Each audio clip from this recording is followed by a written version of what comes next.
નવરાત્રી પર્વને હવે ગણતરીના જ દિવસો બાકી રહ્યા છે અને લોકો પણ નવરાત્રી પર્વની આતુરતાથી રાહ જોઈ બેઠ્યા છે। ત્યારે આ નવલા નોરતામાં અજવાળું ફેલાવતા ગરબાનું ખૂબ જ મહત્વ છે। ત્યારે બનાસકાંઠા જિલ્લાના આસડા ગામનો મુસ્લિમ પરિવાર વર્ષોથી નવરાત્રી ઉપર માતાજીના ગરબા બનાવવાનું કાર્ય કરી રહ્યા છે અને આ ગરબાઓથી હિન્દુ ભાઈઓના ઘર ઝગમગે છે।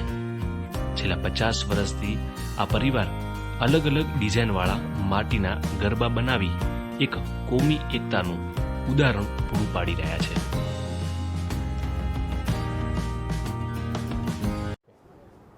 યાસીનભાઈ સલુભાઈ સુમરા મારું નામ છે। આસેડા મારું ગામ છે। ડીસા તાલુકાના રહેવાસી છીએ અમે અને વર્ષોથી માટીકામ અમે કરીએ છીએ। વારસાઈ અમારો ધંધો છે। વર્ષોથી અમે રહીએ છીએ અહીંયા અને માટીના અલગ અલગ ગરબા બનાવીએ છીએ।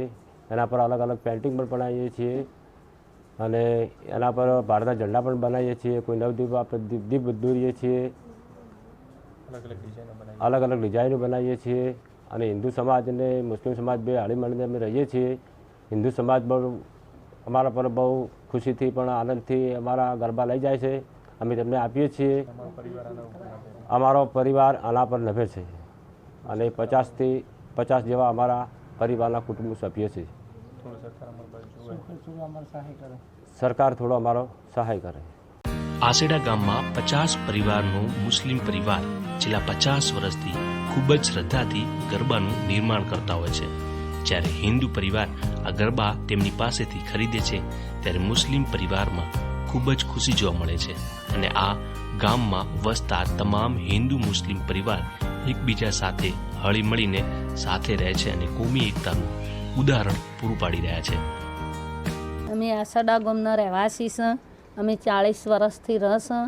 પછી અમે અલગ અલગ ગરબા બનાવે છે। આડોશી પાડોશી ગામના અમારા અહીંયા બહુ ખરીદવા આવી છે।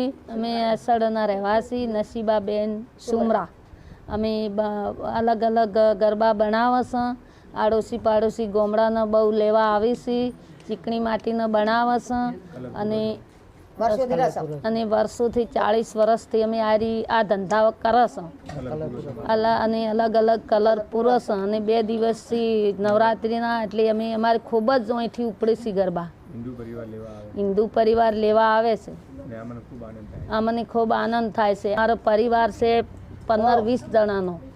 અમે આ ધંધો બનાવત છે કરે જ છે આ ગરબાનો।